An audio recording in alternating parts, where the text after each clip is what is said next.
Morning. Still morning. Still morning. Yeah. I'm going to stop with the title on the slide and admit that it's perverse or contrary to come to a conference on distance learning and talk about what my title is about. But part of the point is, what's the point of talking at a conference if you can't aggravate somebody? And for those of you who are familiar with the sand and the oyster metaphor, what I want to do is provide a little sand in the hopes of producing pearls, perhaps. In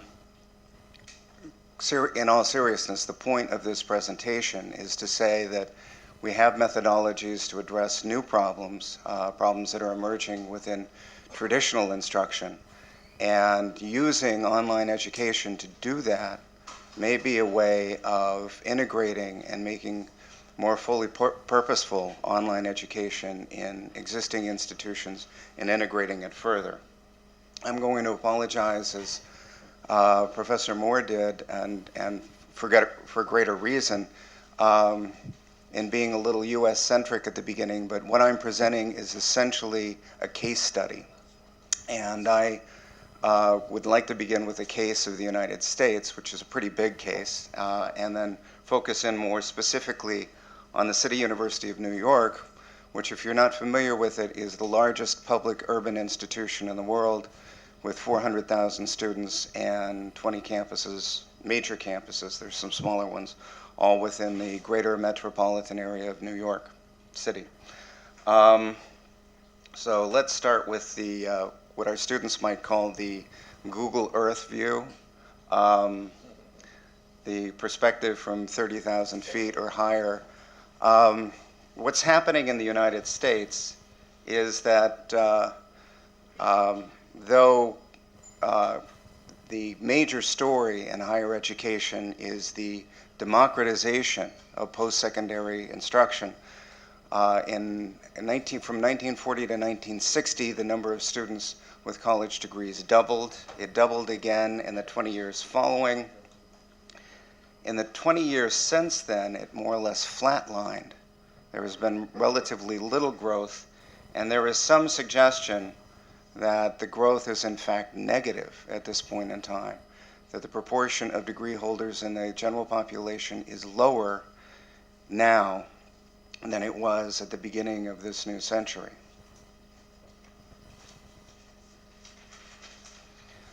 To put this in perspective, a perspective you might appreciate, I'm going to talk about what's happening in the United States in the context of what's happening in post-secondary instruction generally and worldwide. In terms of the proportion of the population over 35 with college degrees, the United States is second. Canada is first. But, and this is the point of contrast, in the proportion of students, people under 35 with college degrees, it drops to seventh. Canada, by the way, stays in first. Worldwide, in international comparisons, the United States is fifth in the proportion of its population going to college, but it is 17th in the proportion of its population completing a four-year degree or college degree. And as a matter of fact, the rate of completion for four-year degrees actually dropped significantly in the last 20 years. And I think we would all, especially, I know I'm preaching to the choir in this room, admit that the worth in all senses of a college degree is higher now than it's ever been before. So it's not as if there's no good reason for getting a degree. Okay. I designed this slideshow on a Mac, and different things are popping up in different places. The specific problem that we're addressing in the City University, and I should say that because we have experienced significant enrollment growth, 13% in the last 2 years, as a matter of fact, the issue for us in online learning and anytime, any place learning is not to get enrollments from elsewhere. we have all the students we can handle literally on our doorstep. But it is for us, as it has been for distance education since the beginning, essentially an issue of access. And the question really is access for whom? And for us, given what our institutional research tells us, the major issue is and it's a growing issue in the United States, is the problem of stop-outs. Now, stop-outs are not dropouts. They're not people who are failing out of college. They're people who stop going to college, usually with every intention of returning. And in a famous NCEES, National Center for Education Statistics study, which was titled Stop-outs or Dropouts, there's the very real question of how we tell, because so often stop-outs do not return. They are unable to return. Once they leave college, they discover that the doors effectively slam shut. The definition of a stop-out student is one who has in fact withdrawn, not flunked out, not failed, but left college, and is not a transfer student, not somebody who went from CUNY to Penn State, for instance, but someone who dropped out of one school and did not go to any other. And we now, and actually for some years, know this because we have something called the National Clearinghouse database, which allows us to monitor exactly where every student in college or university instruction is in the United States. So stop-out has to have withdrawn and not gone elsewhere. A stop-out, by definition, has to have withdrawn in good academic standing, which for us, and this is the general definition, is with a GPA, a grade point average of at least 2.0 on a 4.0 scale. And increasingly, although the studies vary on this, should have accumulated 30 or more credits out of 120 credits for a baccalaureate. That number is not arbitrary. Most of the students who are retention problems, who flush out, do so in the first year. So stop-outs are people who typically stick it out for a little bit longer than that, but then find that they can't do that. Now, one of the things that we found out from our instructional research is that 10,000 of our students are stop-outs every single year in the City University. That's a very high figure, so I need to remind you that we have 400,000 students at any given point in time. Still, it's a significant number, and it's an issue that we wanted to address. And as a matter of fact, we developed surveys and worked with focus groups to find out what happened, and in the parlance of the students, life happened. Students had suddenly childcare responsibilities. In many cases, parent care responsibilities, and overwhelmingly job obligations. Of the students going to the City University, nearly 20% already work full-time, work 35 hours or more a week, and still go full-time to college. So it's not difficult to see why some would find that an issue. Again, this is not just a CUNY problem, it's a national problem. In the United States, according to a very recent study that's available in the paper, 6 out of 10, 60% of students who begin a college education do not finish a 4-year education in 6 years. As a matter of fact, we're approaching a point where the national average, as a mean statistical average, is in fact 7 years for a 4-year degree. So, again, we have a problem. Can online education do something to address this? Our own experience in CUNY is that we've been doing online education for some time without a general institutional motive for doing this. We have literally hundreds of online courses offered to thousands of students every single term. And as a matter of fact, we are the home for the Center of the Advanced Study of Education, which has been evaluating these courses and finding that, in fact, as Professor Moore suggested, the issue of comparability no longer exists. As a matter of fact, overwhelmingly, 90% of our students find online instruction as good as or better than traditional classroom instruction. 60% find it better than. And as a matter of fact, because we are not a residential university, all our students commute, it's a heck of a lot more convenient than classroom instruction. One of the reasons it's offered to the degree it is that the professors also have to commute, and they would rather, if at all possible, teach in their pajamas and slippers from home than go in and meet the students on a regular basis. Again, the fundamental issue here is access. It is, in fact, the core mission of the City University of New York. We were designed to provide access to students who would otherwise be denied the opportunity for quality higher education. That has a lot to do with the way we set our tuition. We're the cheapest game in town, and until a few decades ago, we offered free tuition. And this was, in fact, the motive force for designing online degrees.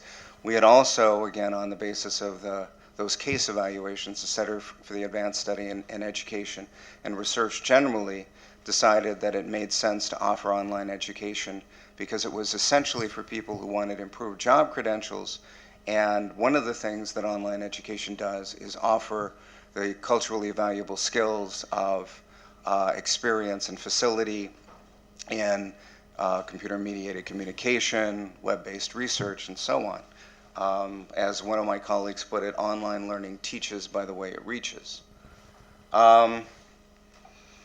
In the United States, and focusing on the United States, there have been since 2002 a series of national surveys sponsored by the Sloan Consortium, funded by the Alfred P. Sloan Foundation, evaluating the frequency with which students take online education as college or university students. And at this point in time, and as a matter of fact, this quotation comes from the survey done in 2004, so this is old news, virtually all public institutions offer online courses.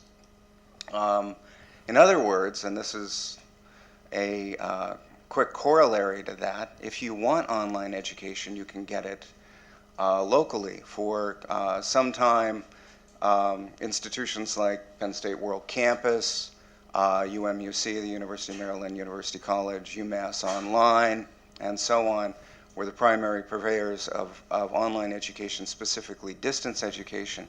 But we've reached a point where almost all, especially public institutions, not necessarily private, expensive, liberal arts institutions, but all public institutions offer online instruction. And they're finding that primarily they're offering it to their own students. That at UMass Online, they discovered, for instance, that nearly 80% of the people taking distance education courses were in the same phone area code as the source of that online instruction. One of the things that we only recently have surveyed in the United States is the prevalence of hybrid or blended education. And I think any survey that is honest is going to tell you that we really don't know about the extent and permeation of hybrid or blended education because so much of it happens under the radar. It is essentially a grassroots phenomenon. It can happen without the institution being aware that it's happening. It is fueled and motivated primarily by instructor decision and instructor choice, sometimes well after courses are actually listed in course schedules.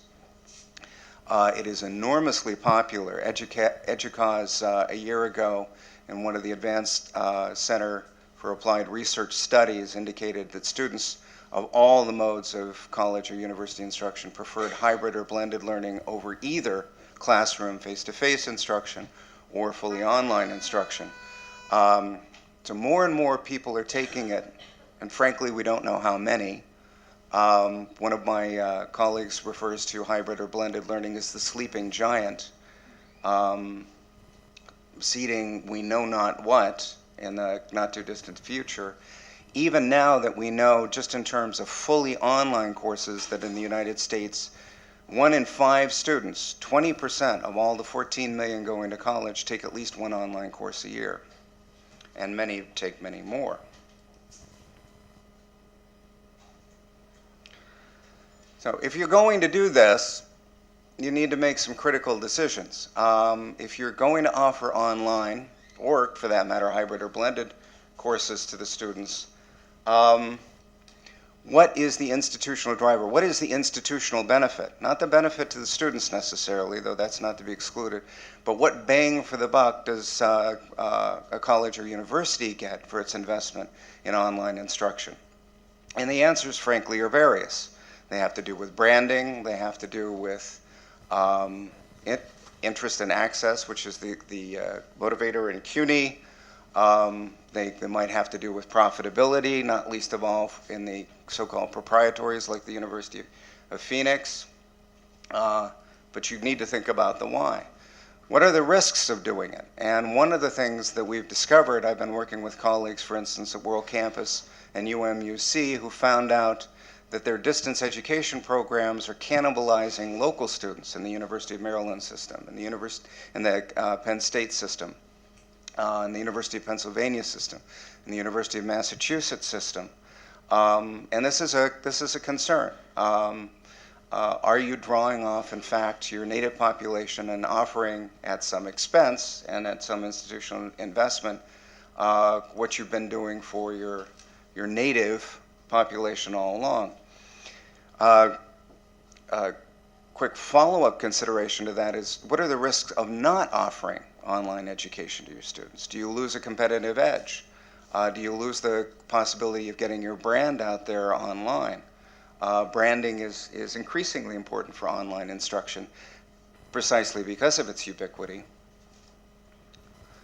And above all, because it is the great motivator, what are you doing for access? What are you doing to allow more students to have the benefit of your instruction? And one of the things I'm suggesting is that one of the things you can do, although it seems counterintuitive, is to use distance education for local outreach. So now I want to talk briefly about how we did that in the City University. We had some decisions to make. One of the first that we made is that we would, in fact, create our online degree programs as degree completer programs. These are not start from scratch programs. These are for students who must have, as an application and admission requirement, 30 credits. Yes, 30 credits even to apply. 30 credits in traditional college instruction. This has all sorts of advantages. We have skills issues for students coming in. Interestingly enough, fully 50%, more than 50% of City University students are not native speakers of English. We teach primarily an immigrant population. We have students who are, in the parlance of admissions and administrators, underprepared, who have not been especially well served by their high school or secondary instruction experiences. And so this solves a lot of problems for us. One is it gives us a certain level of maturity. In the phrase of one colleague, we have students who have already learned how to learn, and getting them to learn online becomes rather less of a challenge. We began, partly for political reasons, with a liberal arts degree, a more or less traditional degree, not a vocational degree. We offered a liberal arts baccalaureate, Bachelor of Arts in Communication and Culture, and we started that less than 2 years ago. This is a relatively new experience I'm talking about. We've been flying the plane and building it at the same time for some time now. And at least I can say we were in flight and how far we've gotten. In my humble opinion, it is not that hard to offer effective online instruction, not least of all because so much work has been done in research and methodology and pedagogy. At this point in time, the comparability studies have been done and settled. We know how to do this.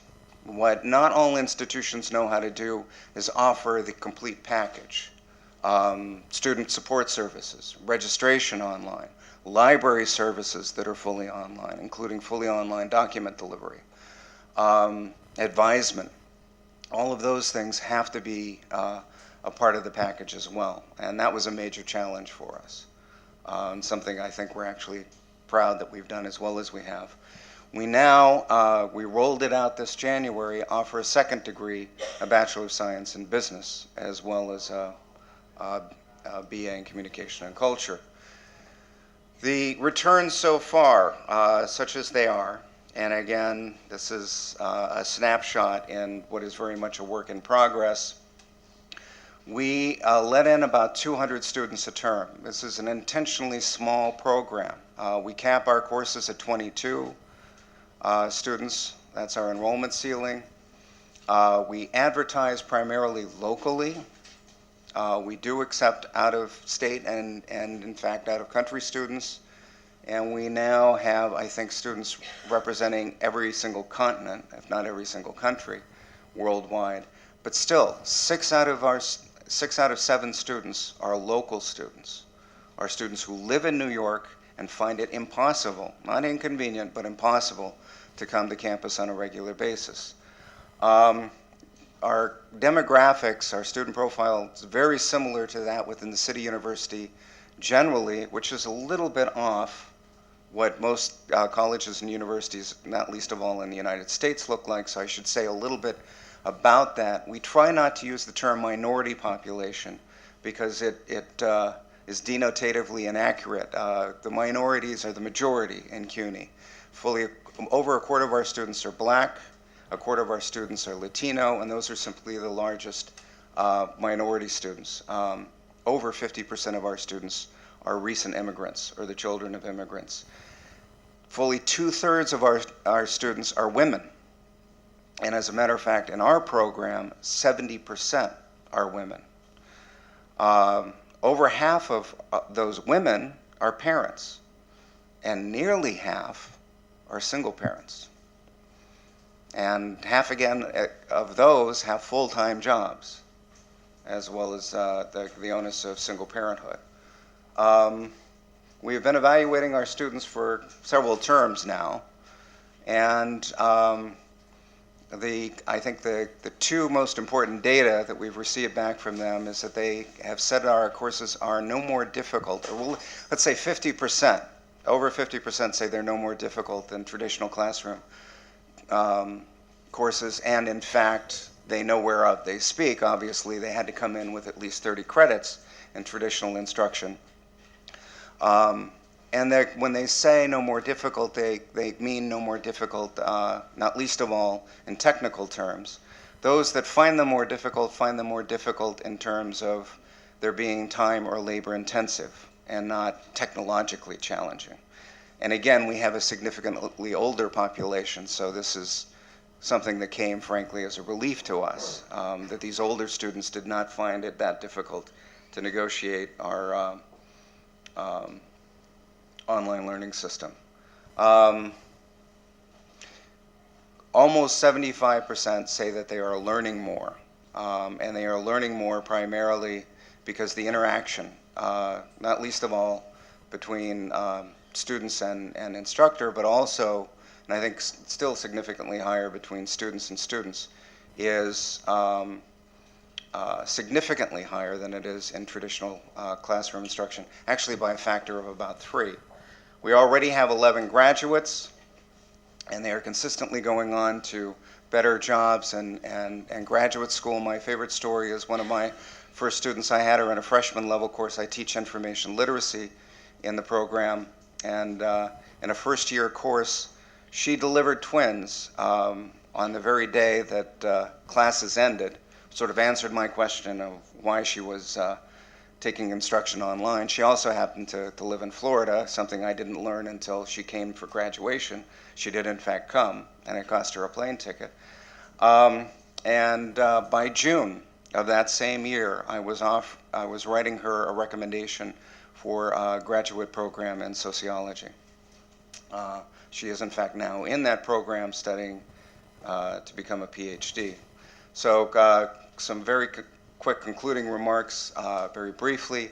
As I've said before, and I think everybody in this room believes, the issue of comparability is no longer an issue. The question is not whether or not we can offer online education that is as good as or better than traditional face-to-face college instruction, classroom-based instruction. We know the answer to that. The question now is why offer it, and to whom? And what we're finding, not just at the City University, but generally with the growing incidence of blended learning and the growing importance of online learning, which in so many places was essentially a satellite or an ancillary operation, a discrete sort of siloed experience that was offered to some students, not necessarily the traditional campus constituency. We are finding that the purposes and goals and even the experience of online instruction is increasingly integral to traditional colleges and universities. The City University of New York is 150 years old. We may have reached a point where, to some extent, we are entering into what might be a second or maybe even a third generation model of distance education in which the issue is fundamentally time and not distance. The time is the issue for our students, and the ability to invest that time when they choose, rather more important to them than where they choose. What this does mean, not least of all for traditional colleges and universities, is that online instruction can, and in many cases should, go local, and that we can now offer this instruction to students primarily for the reason of accelerating time to degree and degree completion, and not just offering access in the first place. Thank you. Thank you to you.